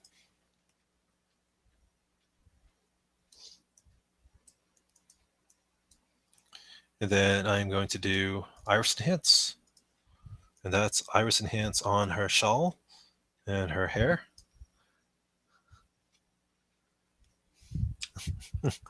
Oh, Thomas, that was great. That was sweet. I don't want to write what he wrote, but it's funny. Anyways, let's go ahead and go to 1-1 here and get Danielle's eyes. So we're still on iris enhance, but I always like doing a separate iris enhance on the eyes. So you guys see what's happening there, what's happening there. So it's a little bit brighter. All right, so then now new, and then do eyeliner. And this time what I do is actually I darken the rings around the eyes. Do I want it that dark? No, but I will leave that there to show you how it is, and then darken it slightly. Click new, another eyeliner. So darken her eyebrows as such. Do this. Do that. Turn that back down a little bit. Go back to full. So there you go. Her eyes are that much more intense right there. Perfect. And so that's almost done, but I will go ahead and note a few things that I will edit further. I asked Danielle, hey, what happened over here? Just because that's how I am, that's our relationship. And when she got her hair dyed blue, some of the bleach got on her scalp and it was an irritant. So that is definitely something to remove. We have a slight little flake over here that I'm gonna go ahead and remove that I normally could do in Lightroom. But since I know I'm going to do some extra steps, I'm going to go ahead and go to Photoshop and do edit in Photoshop.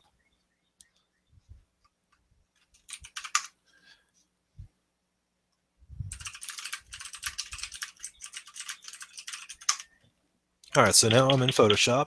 I zoom in. I go ahead and go to Spot Healing Tool and click here, remove that, remove this guy.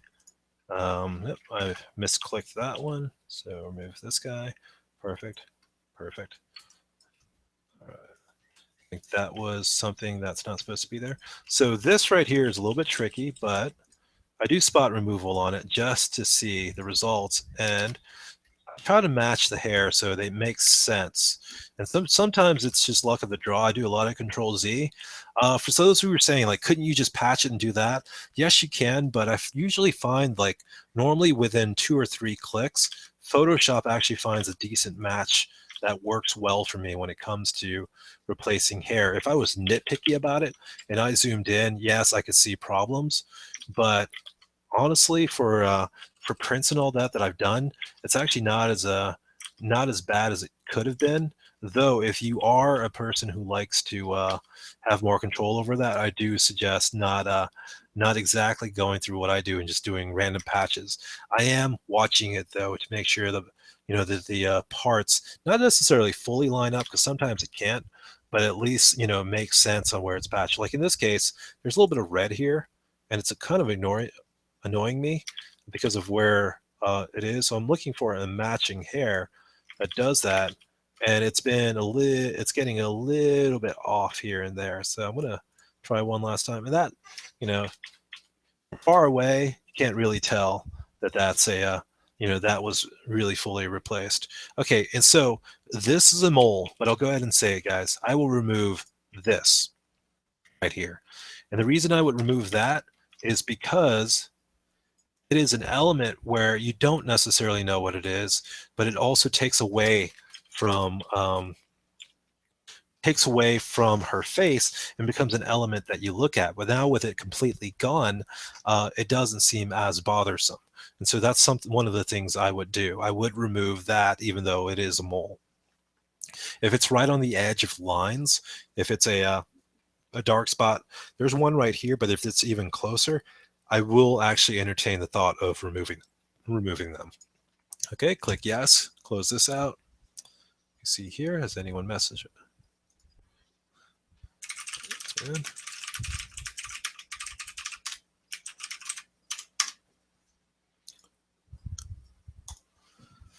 All right, so right click, export. Once again, send this one out. Under Facebook, there you go. Headshot of the stunning Danielle at Lake Lanier today. Being shown, edited real time on Meet and Shoot's YouTube page. Yes, guys, this is how it actually normally works. I come home, I quickly edit them, and I just put them up. So a lot of the photos that you'll ever see on my Facebook page are pretty much shot that day. It's just kind of how it is. So these photos up here are actually the ones of Sarah are hilariously very unique because I normally edit it the day that I shoot them, but I actually purposely waited. I love this one of her, but I know the balance, once again, aligns from point A to point B. If I had balanced her here, um, that right there is what I considered more balanced. And so I'd rather have that point of view over what it was initially shot at. So with that there, I have a bunch of presets that I've done from before. I'm going to choose one, silver, black, and white. It's a little bit too bright. I'll do moment of impact because that's an older one. Fill light that one just a little bit. exposure, bam, done. Click export. Export that one out. Sometimes my black and whites are just like that if I don't shoot them as JPEGs. So I'm going to have that one up because I want another photo of Sarah up. That's real. All right.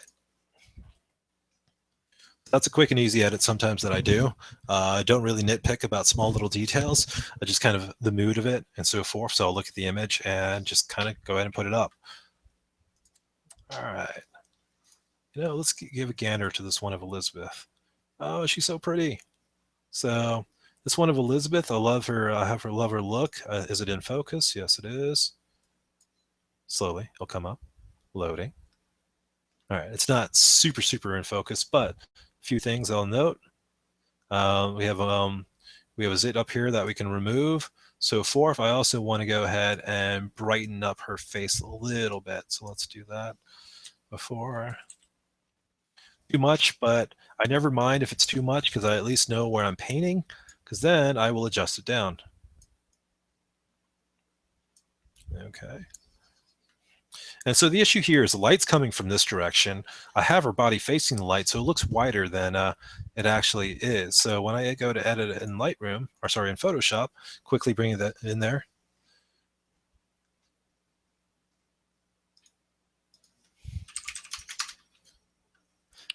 Yeah, Will, this is Will's first one, and for these live streams, buddy, yep, so I actually talk to you live and actually type to you and stuff like that. It's actually kind of fun.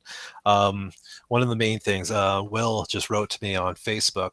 The reason why I like writing back to you, people on Facebook or messaging me, is it's one of the benefits or one of the things of attending these real time. For anyone who's just watching and lurking, they may be like, oh, why is he talking to this person? It really is out of appreciation and a big thank you that you're giving me your time, mostly live and so forth. Really appreciate it, and it's a joy to go ahead and just be able to share all of this with you guys. So if you ever want to, just message me on Facebook while these streams are going, and then it's actually you'll get a response most of the time. So all right, so the funny part is Elizabeth already is pretty well endowed, but I'm going to go ahead and pop that out. Pop that out there. All right, so we got that going. All right, so that looks good. Go ahead and get the spot tool right there. Only problem is once I get that, there's other hair that should be removed, but what I'll do is I will spot that and then patch that. And that will start the process. It's still a little bit here where it's annoying, so I'll do this. And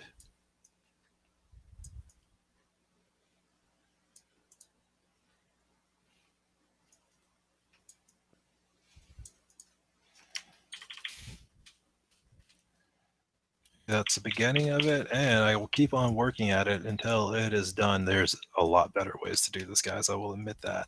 There is crap tons better way to do that. And with this one, I'm quickly showing how I would just casually get it done. So there you go.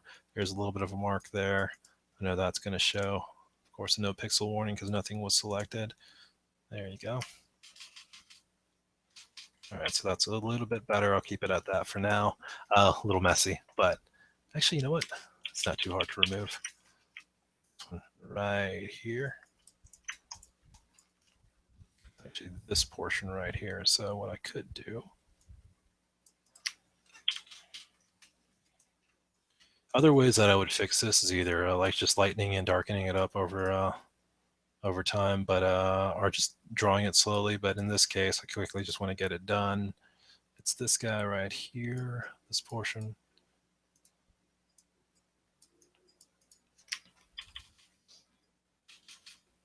If that mark is, you can tell something's there, and it's going to bother me later, but it's just not bothering me that much. So there you go. So quickly edited that.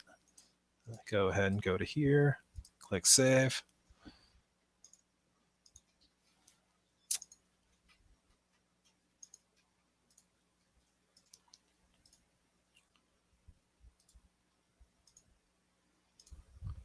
Perfect. So that's saved. Now Elizabeth is here. Love her eyes. Sorry, I was checking up on something there. Iris enhance.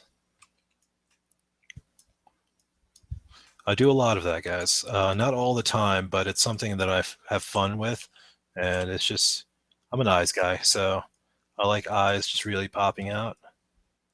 So line, is it messy? Yes, but once again, when I bring this back down, it's not as messy as it could be. Get this little guy off from over here. Perfect. Close. Hit fill. There you go. And actually, something I want to try with this one is to see. No, if I did that, if I yep, that would work, but I don't want to do that just yet. Let's do this. I just wanted to quickly get that one up because it's always a joy shooting with her. So,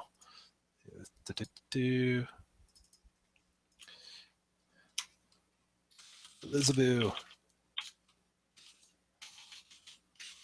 and her $500 bikini bathing suit. Really?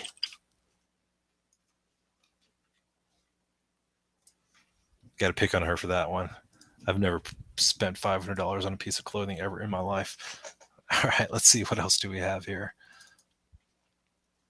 All right, a couple more guys, and then I think we're pretty much good for the day. But here's another shot that was shot earlier. Which one's a little bit more intense? The reason why I would work on this one compared to this one is I have a little bit more head crop room, but it isn't necessarily. I like the balance in this one, so it's actually kind of a mix on which one I would choose.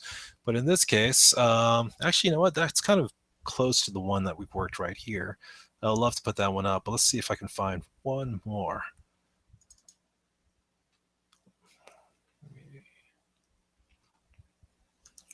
Something a little bit softer right here. So here you go. And so now this is going to be kind of Lightroom that I do this in. And so give me a second, guys. One bit. All right. So now using the same brush, this time I'm going to do iris enhance, but I'm going to actually enhance the backdrop because I like the colors coming in from there. Okay, perfect. And then new iris enhance and do that on her hair.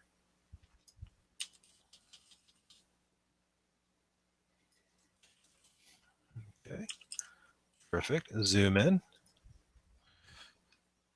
Normally I always do this. It's a little bit unsharp on this one, and that's because I was shooting f2.0 at ISO 50, but I think my focus was slightly off. But you know what? I'll still kind of put those photos up once in a while for shits and giggles. So I'm going to go ahead and do iris enhance again, but this time I'm going to add sharpness to it. And yes, this is a full candid, like open editing thing. Sometimes the photos aren't as sharp as I want them to be.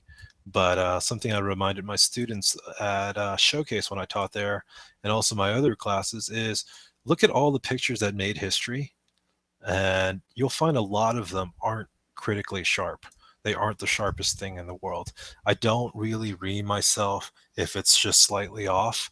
I do try to get it better, but if I'm shooting and unfortunately it's not the sharpest it could be, but it's still usable, then I will make do and adjustments with that. But mostly I'll try to fix it like within within reason as I'm shooting. If it's a critically important client or so forth, I'll try to fix it then. Mostly if it's just, if you're not changing the scene much, I do that through changing aperture and so forth. But when you're doing a simple photo shoot like this, then I like the routine of changing poses and so forth and going through various poses and shooting each pose a few times. I did get a question from Barry about what presets are you using. All the presets you see being used, I created over time. Black and whites and stuff like that. So the moment of impact one that I used was created back when I did a flower shoot back in 2009. And so those are for Barry. Those are the presets I'm using. 1 second. I think I had another question. Doesn't seem like it. All right, so I iris enhanced there. I did a little bit there. So what else I'll go ahead and do is develop. We did this before. Dodge, contrast, and get some on her legs. Yeah, balance it out. Perfect.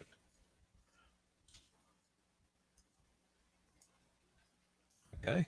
New, exposure, deepen it out. Too much, I know that, but once again, you at least see where it goes, and then you control it from there. Perfect. All right, so love the colors. What I may end up doing is do a saturation brush. Let's do that right here. Saturation, a little bit of clarity. Expand the brush out. Pop that up. There you go. Perfect. Looking good. And I like the way that looks. This is how it looked beforehand. Let me see, actually. Let me try to see it. Yeah. So, let me see. Oh my.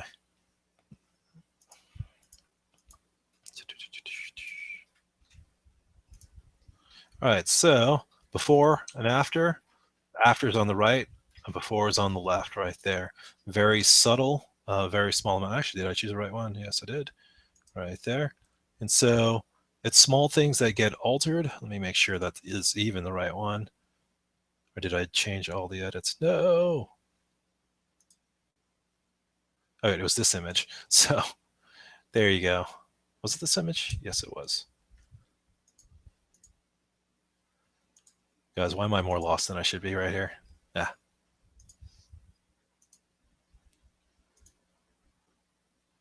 I think it's this one. Yep.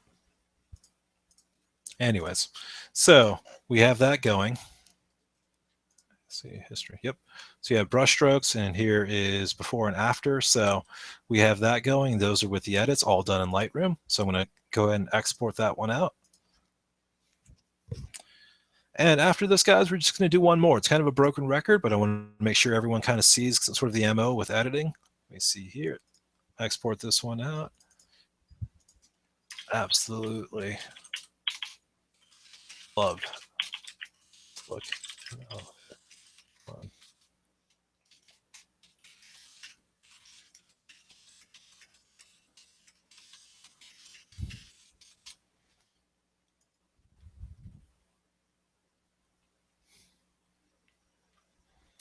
All right, so we got that one that I just uploaded, and we'll do one last one, guys. One where I kind of go a little bit more into it than normal. Let's see, so we had that. Perfect. Could be a Sarah one. Do I want a Sarah one right now? I love the background. It's just so simple, though. So let me choose one more.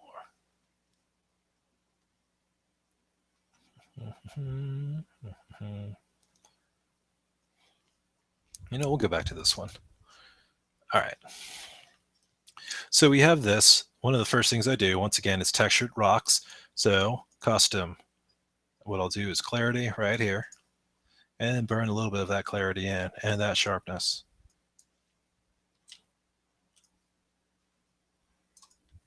Get that going in, get that ground sharp. So the reason why I do this, guys, and I'm going to go ahead and cover it like we haven't talked about it before, is contrast and textures. If you make the ground sharper, it makes Danielle softer. That's one of the trickery eye things that happens when you start doing stuff like that. So if you do any sort of skin softening algorithm or skin smoothing algorithm, it's even that much more when you when you up the contrast and tone and the texture around you. Okay, so we got that going. And then now, sorry, hit the wrong thing. Back to develop. And so I'm going to go ahead and burn a little bit her surroundings here, which darkens it. Very, very subtle amount, but it still really, really affects the image quality overall. And those are these small compound things that we're doing. Okay, so now new. And I'm actually doing this full speed, guys. There's a slight delay as I explain it, but I'm going to try to show you how quick and easy, or how quick that I try to do most of my processing. So you got her thighs here. I see something on her leg here that I want to get later, and looks like that's from when she was laying on the rocks earlier. So get that going, get this. So perfect. All right, click a new one. Go ahead and do exposure low. Perfect. So not super precise, so I'll fix that here because I accidentally did that. Perfect. Looking good. All right, so we got that going. We have a lot of the edits there. Something I'll go ahead and do is, normally I would actually say, okay, I'm going to go ahead and do like iris enhance and stuff like that. I'm going to actually do that after the fact. I'm going to go ahead and go to edit. Edit in Photoshop. All right, so camera format. All right, so now looking at it, stuff.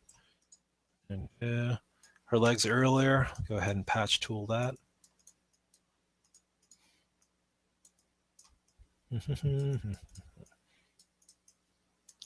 And so something I will go ahead and say, guys, this is kind of a sales pitch to what I do. If anyone's confused about anything they see in here, one, you can always revert, or you can always rewind the video in YouTube. We always keep those up. Those are permanently up.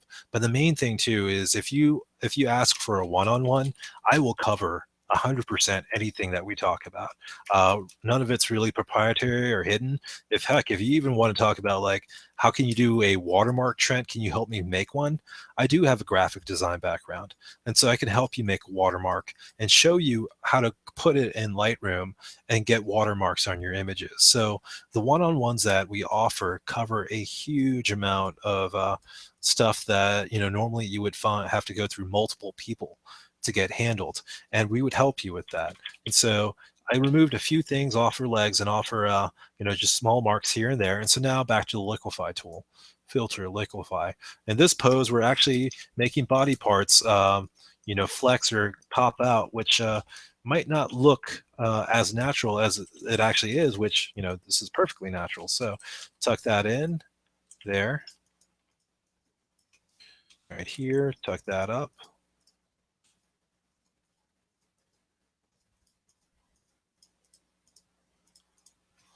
Zoom out, perfect.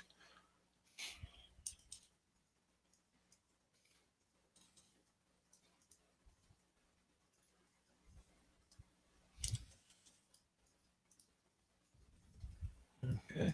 So what I'm doing is, I'm not trying to necessarily add or make her mass, like make her mass larger per se, because it's not there. But our eyes trick us. Like, if this is more for the animators or people who draw character artists like Thomas. They would draw the left thigh naturally, but when we draw the right thigh, we'd actually make it match, how the left thigh would look, even though our perspective is different. But in reality, it is actually that much smaller. And so a lot of cartoons and so forth has very highly emphasized parts, because in our mind, I'm convinced that we see this and we kind of think this should match, even though the angle or how it's being pressured in by the rock isn't the same. And so some of the edits that I'll do, actually, I will admit, isn't how the body part naturally would be, but how it would be drawn, how it would be if it was altered, or if it was illustrated rather than photographed, but not to the extreme. But I will admit that it's sometimes the edits I do aren't necessarily for 100% realism. So that's good there. I kind of like that.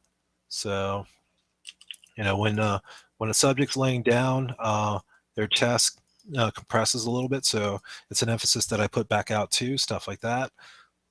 This one here. Okay, and so something I try to do is, want to emulate it. We can't see it. We zoom it in. All right, does it look natural when you zoom it out and zoom it in? So if you are not good about looking away from your camera, guys, here's another hint.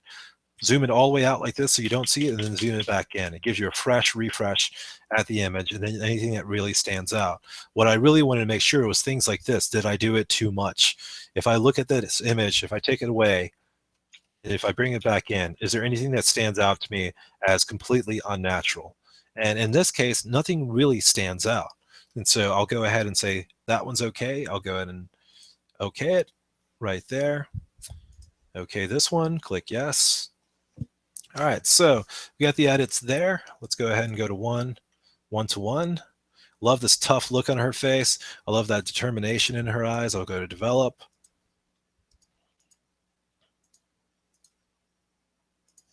Go to iris enhance.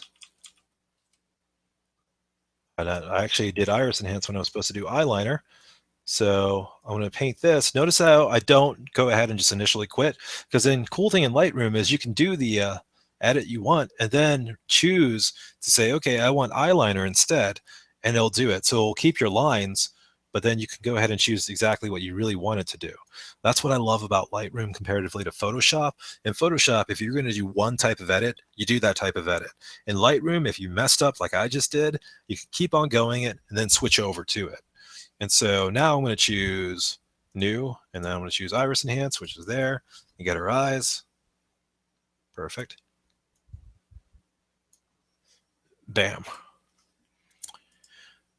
All right, so there you go. This is the image that I kind of like. I like this one. It has a nice fitness feel to it. I'm going to go ahead and export that one out. Put that fairly up quick on Facebook. I am so happy that some of the friends that could have put stuff up on Facebook didn't show up, because you guys would have seen some hilarious stuff. Let me see here. Put this one here.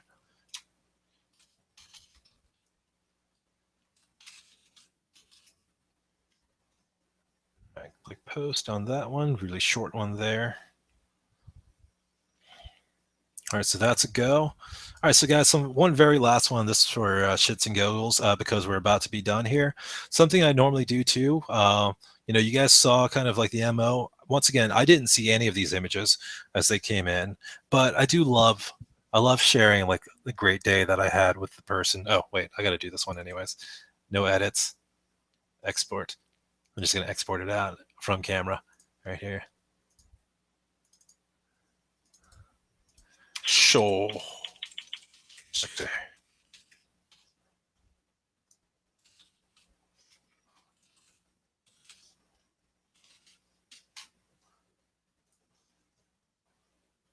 Because gotta put that one up there. Something I like to do for fun is, these are the ones I've selected, and I like to do print and set up a custom page. And I'm going to say, I want this one to be, I'm going to quickly show you guys profile. I want this one not as a print, color management. I want this as a JPEG file. So I'm going to choose custom file dimensions, 11 inch by 11 inch. So that's there. So now you guys are seeing me do is clear this.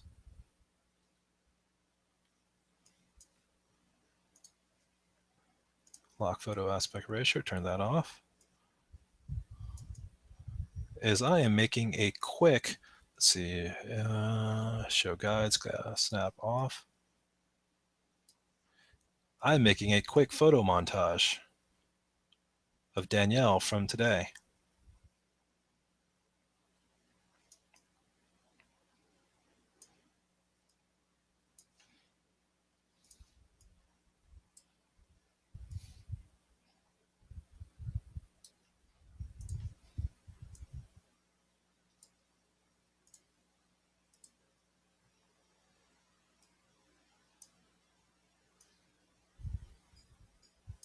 Okay, so now I choose images from today.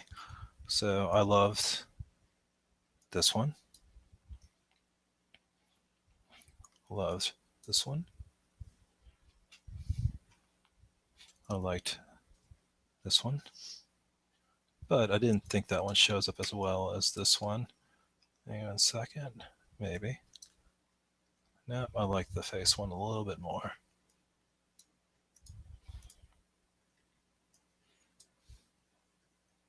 And then I will choose one of these down here.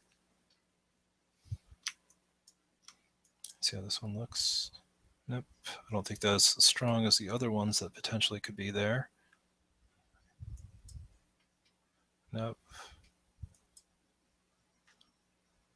I don't want the rotate to fit. I kind of want that.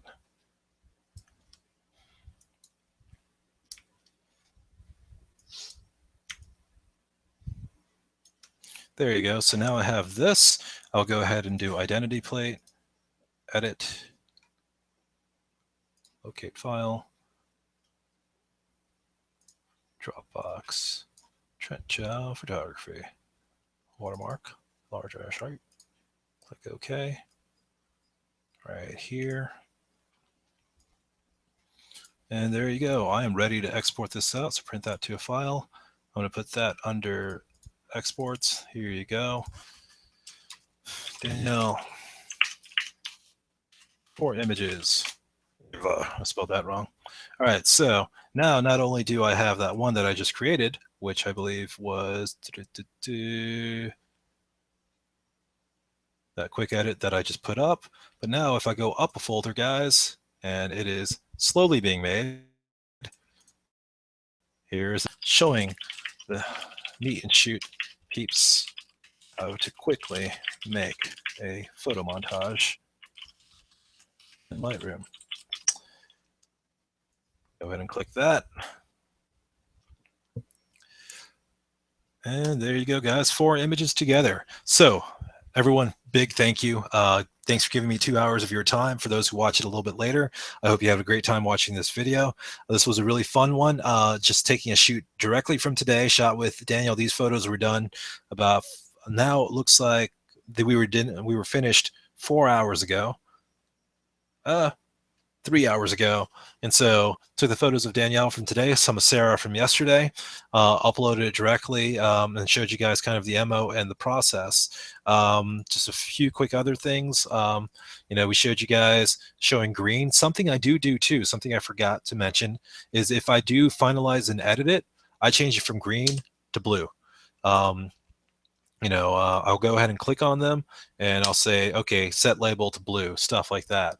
And so I will say, okay, the final ones are, now this color. And so what I was really happy about showing you guys is also kind of the sequence of photos. If anyone's interested in seeing all the photos, or so on, I can send a contact sheet out if you guys want to see it. There's some pretty neat stuff there. So I want to give a massive thank you to both Sarah and Danielle for just, also just giving permission for letting me put photos up, because these photos aren't edited, guys. These are directly from camera. So there's no touch-ups on the models or anything. This is how they look. And, Danielle looks great. Sarah looks amazing. So, big thank you for those two for, tolerating me there and letting me put images up without, or letting you guys see images without any edits. The other thing too is thanks for your time, guys. I wish you guys could, well, actually this one looks fairly cool. I'm gonna cheat on this one. I'll be like, hey, there you go, bam. I'll just say that's done, even though it's not. There's no edits on it, but I'll just say it's done anyways. There you go. I know someone's gonna like it out there. All right, so going back to how it looked, Danielle, sequence of events, she knows she was going to get sweaty. She actually made the request, hey, Trent, can you get my headshot and my full body shot before, we do anything crazy? So we did that. Here's, your typical headshots, stuff like that, even without the so on. So one of those is going to work for her. And then a full body, just for basic stuff. I want to go ahead and show this. So we took Rachel's outfit. Rachel was wearing that, but we find, what I realized is, okay, this may not show Danielle's form as much. I'm going to go ahead and just export that one out because I'm a lazy bastard, not going to do any edits on it. And so, we had her change, and though this is not necessarily, a good final outfit per se, I don't think it's a strong outfit in the sense of modeling. It's a good technical outfit to show her body type to any clientele who's looking mostly for, let's say, promo work or something like that. If she was going to do a trade show, they want a good, technically well done shot, but also isn't like this avant-garde fashion type look. And so that was the aim there. And so made sure we got that. Then we went into the fitness stuff, which I thought she looked great in. The coconut oil was her idea. She brought that. Nice. I love the nice shine, gleam. We were going to do it in sort of your industrial brick wall location first, but then no, we kept it a little bit more natural. Um, Danielle's posing was amazing. She holds herself well. She looks amazing. She's got, great lines. So, and in the very end, we went more for a kind of soft, casual look that really worked well with the location and the feel and the outfit. So, there's a vagabond right there.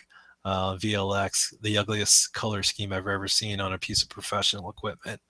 But hey, bless his heart, the late Palsy Buff, for making such a great piece of equipment. Anyways, all right, so a few more lighting directly in the water, a little bit slightly overexposed there, but easily fixable, or it was quickly fixed by the exposure afterwards. One of the initial ones we worked on there, and going from there, something a little bit more, call it, a little bit more casual with her hair down, which I really like the way these photos ended up looking too. So. Yeah. So that's it, guys. That's it for the night. Big thank you to everyone. You were a pleasure to just talk to you, and take care, guys.